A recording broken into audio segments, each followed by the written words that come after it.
Bienvenidos al canal para Brahman. En esta oportunidad vamos a hablar del distanciamiento de la personalidad,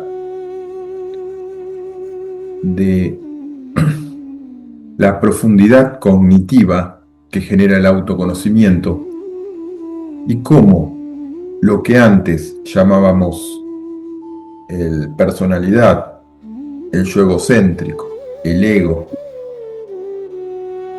se convierte o pasa, transiciona, y en esa transición de identidad, o sea, la identificación pura con el yo egocéntrico, va generando una desidentificación de ese objeto conceptual, y a medida que se va desidentificando, que nos vamos desidentificando de la personalidad limitada, se va transicionando de un modelo cognitivo donde me percibía ese cuerpo-mente como un sujeto, el sujeto yo, y a medida que se va generando el flujo hacia la impersonalización de la conciencia, ese sentido de individualidad se va transformando cada vez más en forma progresiva en un objeto externo a la propia cognitividad, igual que lo es una mesa, una silla, un auto y cualquier objeto que yo perciba.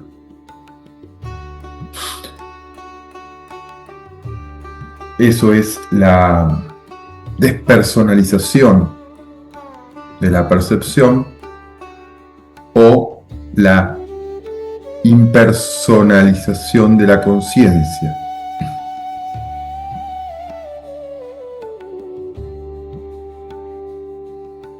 Este proceso es un cambio, una revolución del modelo cognitivo. Esa revolución cognitiva no implica ningún cambio externo. Esa transformación cognitiva no implica ningún cambio perceptible en el afuera, sino que implica una profundidad cognitiva, un cambio de identificación, se modula la identidad. Por lo tanto, es un proceso absolutamente interno.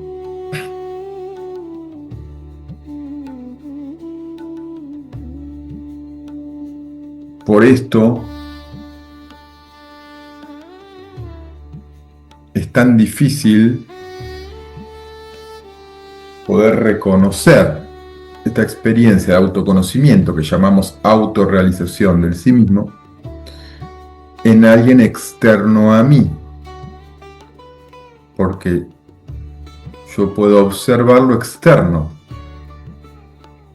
y debo tener una comprensión muy profunda para poder tener algunas señales o pistas válidas en el sentido perceptual, cognitivo y de conocimiento,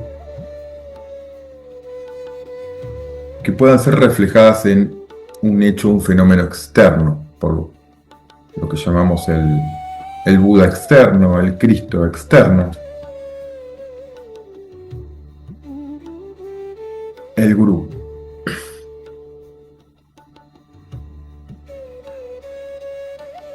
Por esto se constituyen las religiones y las sectas,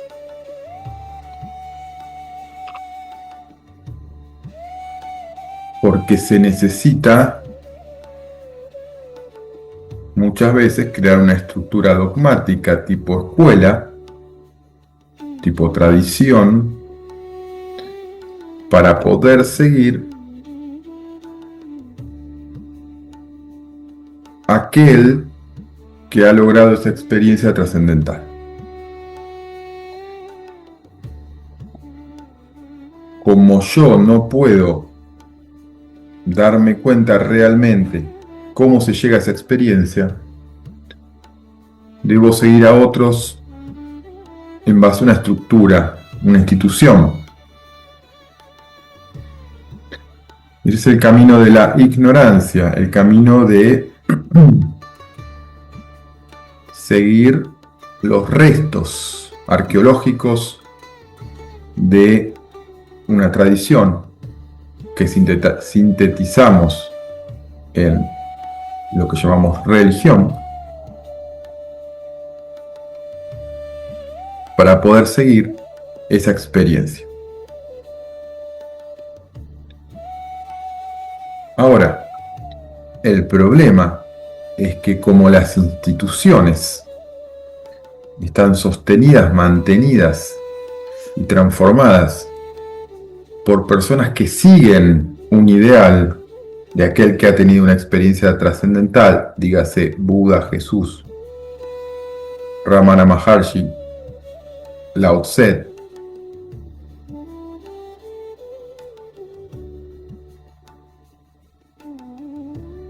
la misma enseñanza se distorsiona.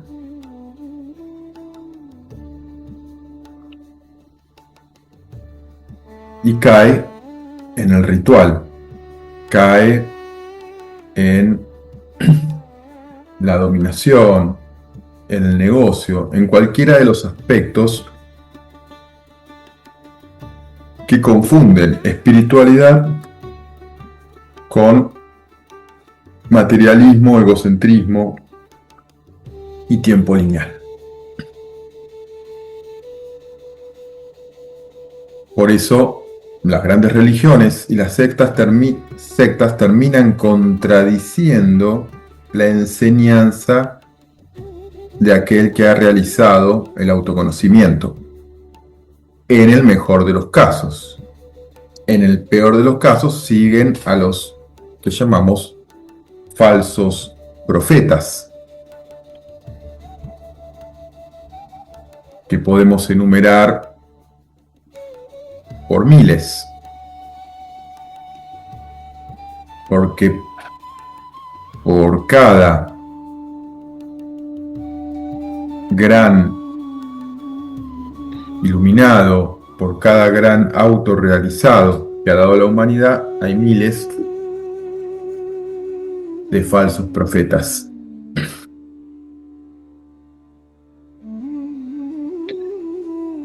Y el camino de distinguir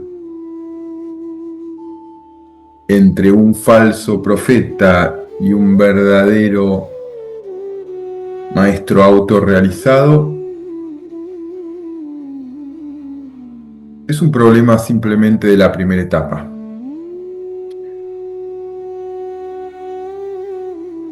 Porque cuando se enciende la llama del autoconocimiento en uno mismo, o sea, la comprensión pura, ya no importa en absoluto el afuera, ya no importa en absoluto, o no importan en absoluto los otros, en tanto faro externo de autoconocimiento.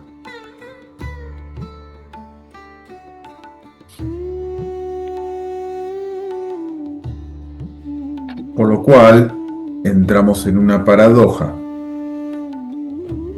Cuando estoy perdido en la búsqueda espiritual, en la búsqueda de autoconocimiento, de la filosofía profunda de nuestra naturaleza real, etc., estoy atrapado en no poder distinguir cuál es la verdad, quién realmente tiene la razón, quién realmente ha llegado a un conocimiento. Y cuando puedo comprender de fondo la misma naturaleza de la conciencia, eso ya no importa. No importa la distinción de los otros. La distinción es interna. No importa en absoluto si Jesús o Buda o Un maestro falso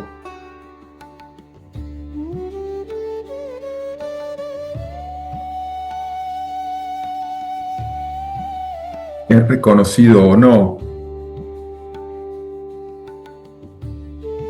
Ya no existen distinciones. Ni por seguir a un maestro autorrealizado real, ni por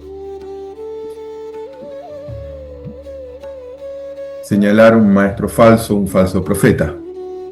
Todo es igual para la conciencia.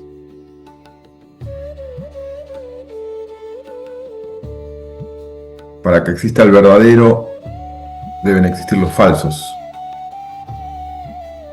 Para que exista la verdad, debe existir la mentira. Si no, no podría existir la transición. Ambos son valiosos. Y todos se dan realmente en una experiencia interna. Ahora, en esta transición de lo personal a lo impersonal, del sujeto a poder percibir como objeto todo lo externo, este proceso que llamamos autoconocimiento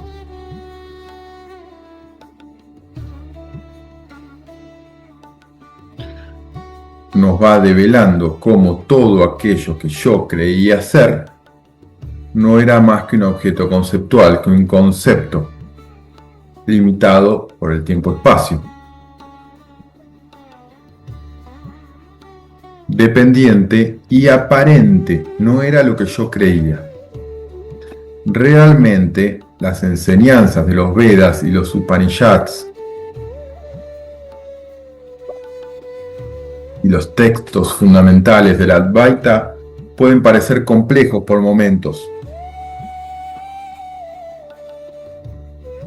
pero siempre tenemos que volver a la máxima simplicidad, a la máxima síntesis. En la máxima síntesis, en la máxima simplicidad, está en sí mismo el Atman, el ser, el autoconocimiento total. Está allí, en esa hiper simplicidad.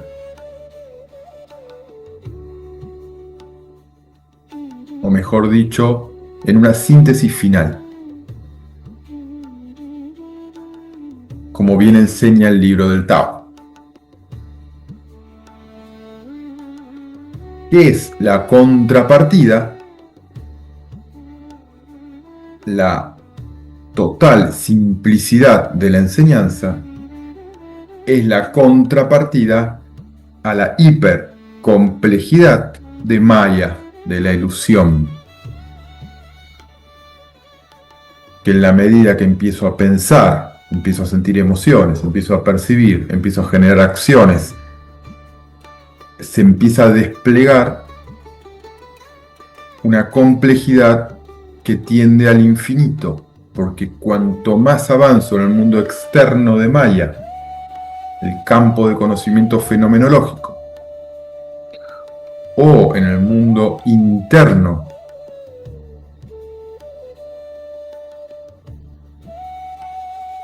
en el caos del mundo interno, no el mundo interno resuelto, sino el mundo interno en cuanto caos metafísico, Maya como hipercomplejidad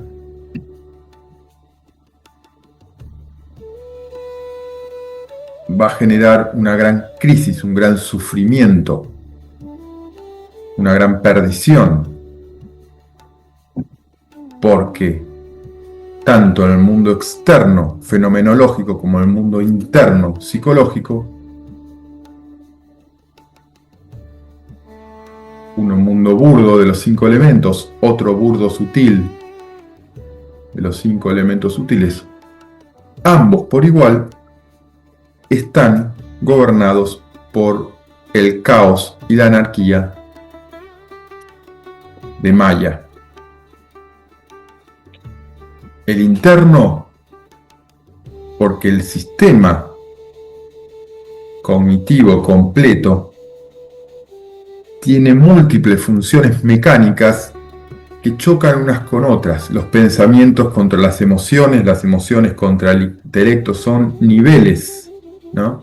Tenemos el nivel del pensamiento, el nivel de la emoción, el nivel del intelecto o pensamiento más profundo. Y esos niveles están en contradicción permanente y chocan unos con otros. Y además, el sistema interno, basado en las identificaciones y la identidad, proyecta luego el mundo externo, que va a ser aún más caótico. Porque el mundo externo, fenomenológico, el campo mayábico, es el hijo del mundo interno. Lo fenomenológico es hijo de lo psicológico. Uno proyecta al otro. Y ambos son dos escalas, dos niveles de caos.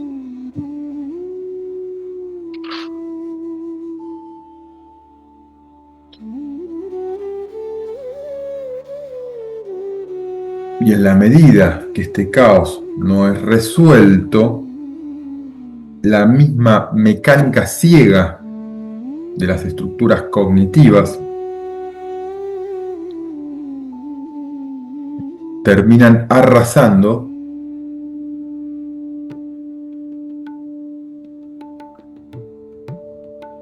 la conciencia del hombre.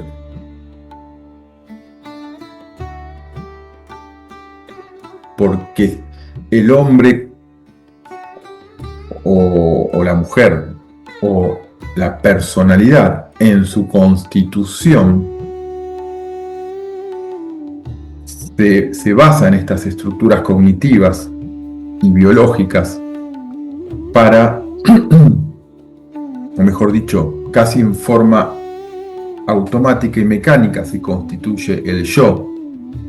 Es muy poco lo que participamos realmente, porque a muy temprana edad, hasta los 3 años aproximadamente, prácticamente no tenemos conciencia de lo que pasa. Estos sistemas funcionan, el pensamiento, la memoria, la identidad, son mecanismos que funcionan automáticamente. Prácticamente no participamos en forma consciente. Luego, podríamos decir, entre los 3 y hasta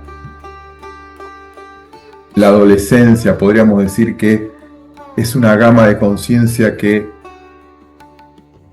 es subconsciente en gran medida, porque mucho de lo que nos pasa no tiene una conciencia real, sino que es la misma familia, la cultura, la civilización la que nos va llevando, y uno va aprendiendo y luchando con eso que va llegando.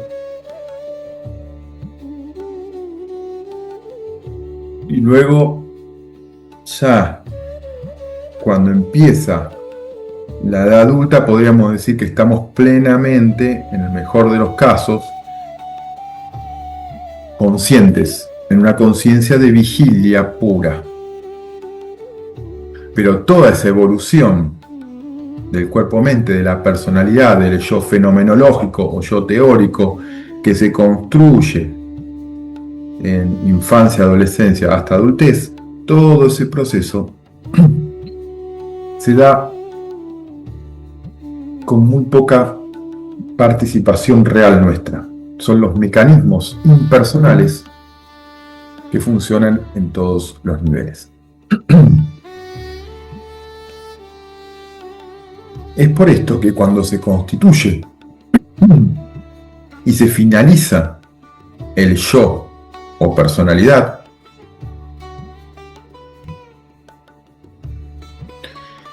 es el momento donde o realmente se genera un proceso de autoconocimiento, que es decir, hasta acá fue impulsado por una inercia, por la inercia de la conciencia, de los gunas. Y ahora que ya tengo un yo constituido, pleno, individual, ahora es momento de comprender el proceso completo de cómo llegué hasta aquí. Ese es el camino espiritual o de autoconocimiento o filosófico. Ahora, si este yo ya constituido no se plantea absolutamente nada y sigue acelerando en la curva o en la proyección de su propia evolución sin preguntarse absolutamente nada, tarde o temprano va a realizar una parábola y va a caer la misma personalidad en una gran inconsistencia, en una nada, en un perderse, en un sufrimiento, porque no fueron resueltas las grandes preguntas: ¿para qué? ¿Por qué? ¿Quién soy? ¿Qué es Dios? ¿Qué es la vida? Etcétera, etcétera. Entonces, cuando no se genera una búsqueda de autoconocimiento, de conocerme a mí mismo, no solo ser una entidad que siguió la inercia vital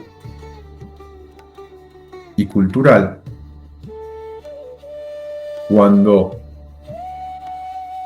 se da ese proceso, se empieza a realizar las grandes preguntas desde un yo constituido.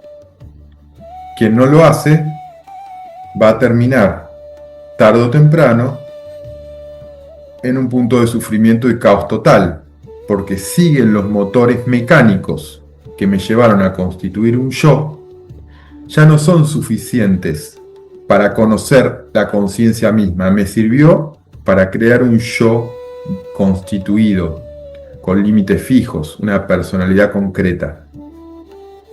Pero ahora, si yo me dejo llevar por esas mismas mecánicas, esa mecánica ciega de la conciencia, sigo acelerando mi mismo proceso cognitivo y siguen acumulando ¿qué? Miedos, ansiedades, memorias, ideas, proyecciones y demás. Y esta personalidad llega a la vejez sin resolver ninguna de las preguntas profundas de la conciencia, simplemente sigue la inercia tamásica, porque lo de tamas va hacia la fijeza, hacia la materialización, y después la materia, cuando se vuelve muy sólida, se destruye. Termina la destrucción, porque termina siendo muy rígida. Ese es el proceso de sattva, rajas, ser, energía y materia. Bueno, por eso las personas que no han emprendido, por no poder, por desconocimiento o por desinterés, pero no han emprendido ninguna búsqueda interna en su vida, por lo general, al llegar a la vejez, lo que prima es el miedo a la muerte,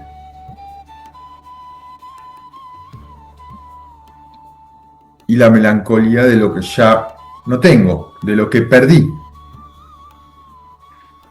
Entonces, al no haber hecho la tarea de la conciencia, el trabajo real al que vinimos, que es el autoconocimiento, quedamos atrapados entre la espada y la pared.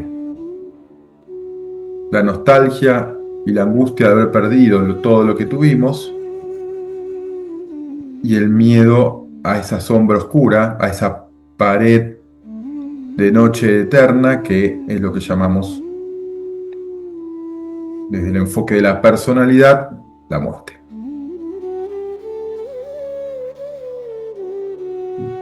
Ahora es importante comprender que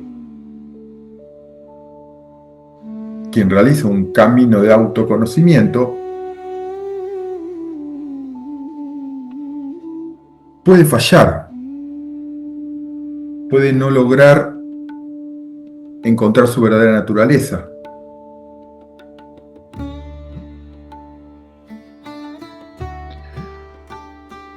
Pero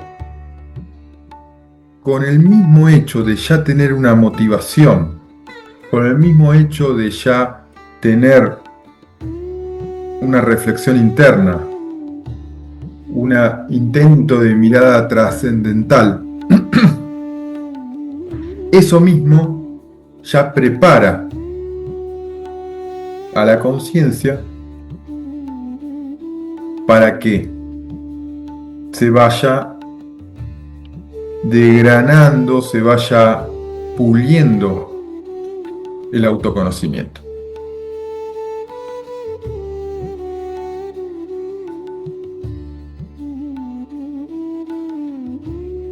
Por eso, como metáfora, ciertos escritos hindúes dicen que aquel que ha empezado un camino de autoconocimiento pero que ha fracasado, en la próxima vida, tomémoslo como una metáfora, para quien no crea en otras vidas, eso no importa, pero lo que explica es que la conciencia ya se prepara para en otra vida nacer en condiciones ideales para el autoconocimiento.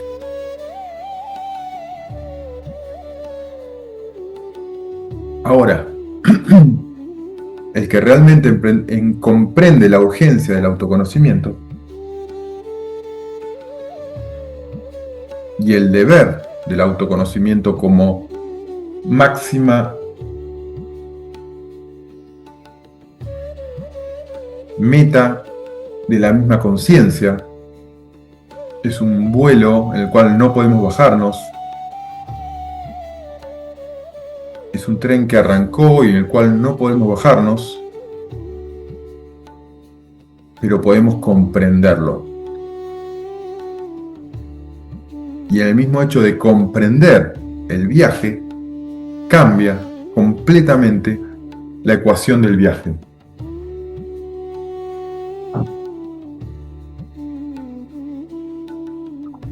Porque la comprensión de fondo, que es lo que llamamos autoconocimiento, cambia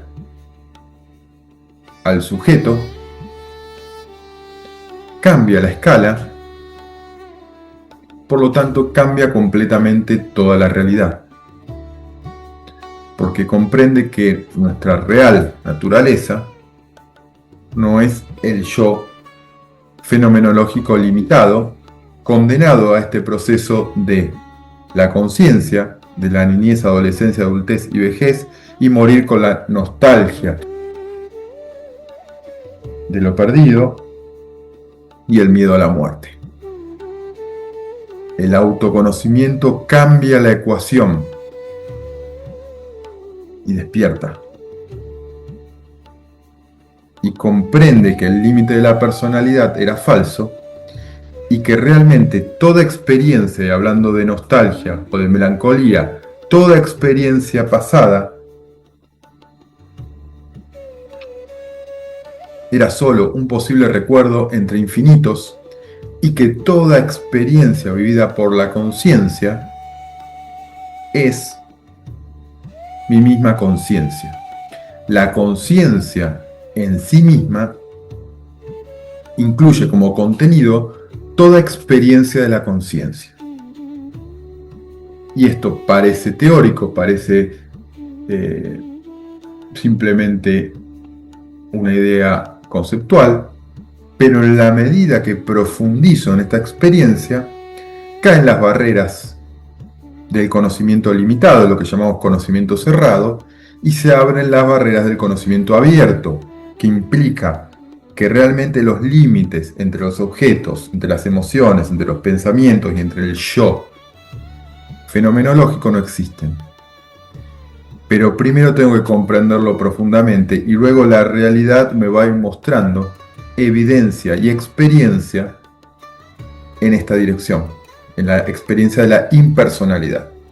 Por lo tanto, en el filo de la muerte, en el filo de abandonar esta vida, que en realidad lo que abandonamos no es la vida, sino el yo conceptual.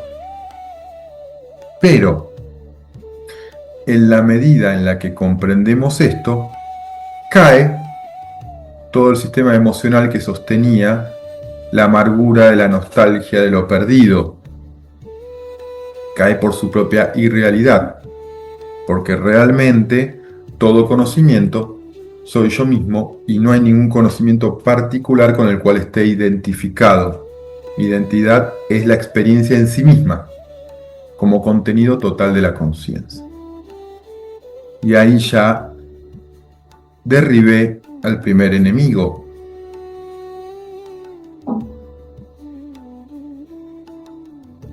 Comprendiendo esto profundamente, se vuelve una experiencia, que llamamos a experiencia o experiencia trascendental, porque va más allá del yo.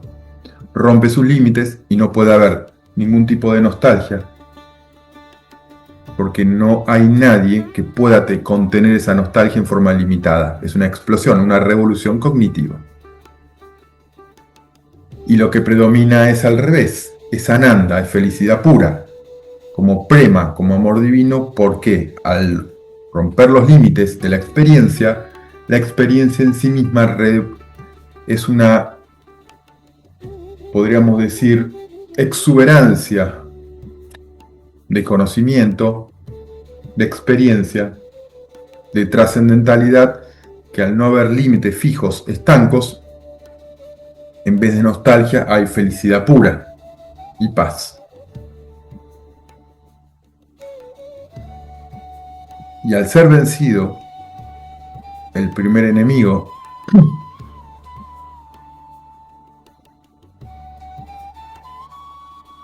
esta persona hipotética de la que hablamos, que es toda persona y somos nosotros también, aquí y ahora, mira de frente a su propia angustia, a su propio miedo, a su propio sufrimiento, a su propia nostalgia, y la devela como mayábica, como ilusoria. Y en el interior más profundo, la síntesis más profunda de esa emoción, está Atman, el ser eterno, felicidad pura. Y luego, ya con el sentido pleno de autoconocimiento y felicidad, este sabio iluminado, que recordemos es hipotético, pero somos nosotros él mismo aquí y ahora, se da vuelta y encara la sombra de la muerte, que es el abismo de la nada.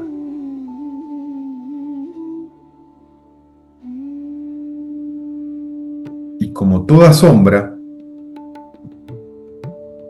es sombra mientras no haya luz, mientras no haya una claridad, una fuerza, una llama capaz de trascenderla, capaz de iluminarla. Y cuando comprendí este autoconocimiento total y cuando comprendí mi verdadera naturaleza infinita, eterna e inmortal, sin límites,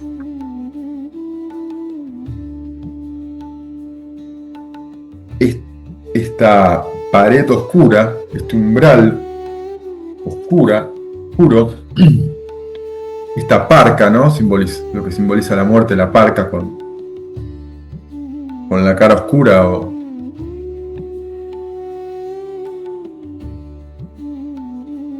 que naturalmente al yo fenomenológico tiende al terror, tiende a huir, ¿no? Y como todo fantasma, cuando huimos se fortalece y cuando lo enfrentamos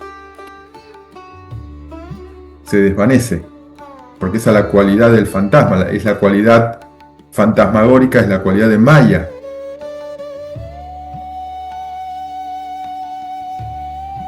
Toda entidad física o astral, podríamos decir,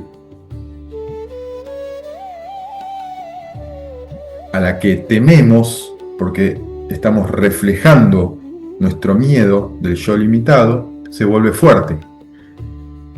Cuando destruimos el miedo del yo limitado, naturalmente esta capa oscura o lo podemos simbolizar como un espectro, ¿no? Como la parca o como simplemente una nada o una pared oscura es iluminado, y cuando se ilumina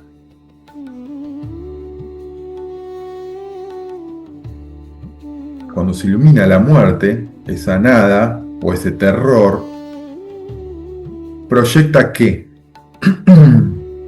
Nuevas realidades, nuevas profundidades, ¿no? Igual que si fuera un cuarto de mi casa, al cual nunca fui, siempre estuvo la puerta cerrada.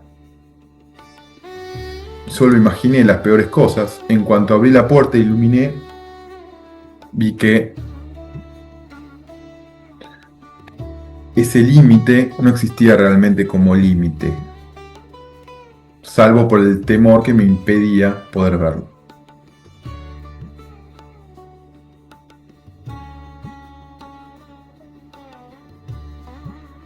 Entonces, la comprensión profunda, lo que llamamos el Atman, empieza a poder ver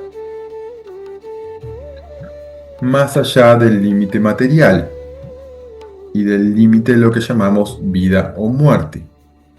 Y empiezo a poder ver la trascendentalidad y cómo, por ejemplo, el cuerpo tiene un tiempo vital, pero la mente tiene otro tiempo vital. El alma o cuerpo causal tiene otro tiempo vital, y empiezo como si fuera una noche donde solo veía hasta 1 metro, y de repente se amplían las capas de la conciencia al caer las barreras del yo conceptual. Y en ese poder ver a través de la metafísica y a través de las experiencias sutiles, ¿no?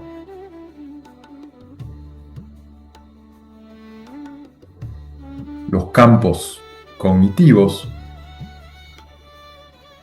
del estado de vigilia, estado de sueño, sueño profundo, y Turiyá, el cuarto estado, que es eterno.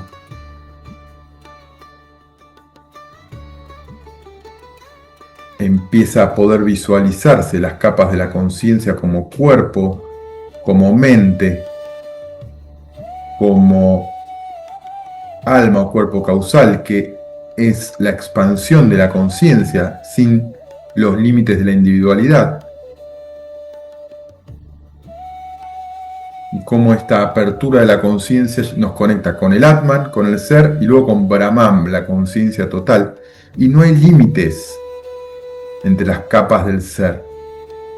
Lo que hay es capacidad mayor o menor de autoconocimiento, de autoconocer esa trascendentalidad que tiene diferentes escalas, lo que llamamos las 7 dimensiones, los 3 cuerpos, los 5 koyas. Se empiezan a desplegar todos los niveles y se vuelven experiencias reales, trascendentales a el sufrimiento del yo fenomenológico y el miedo a la muerte. Y se comprende o se puede ver simbólicamente, esto se le llama el Ajna Chakra, el tercer ojo, simbólicamente, pero es solo un símbolo que explica la comprensión profunda, trascendental de mi propia naturaleza.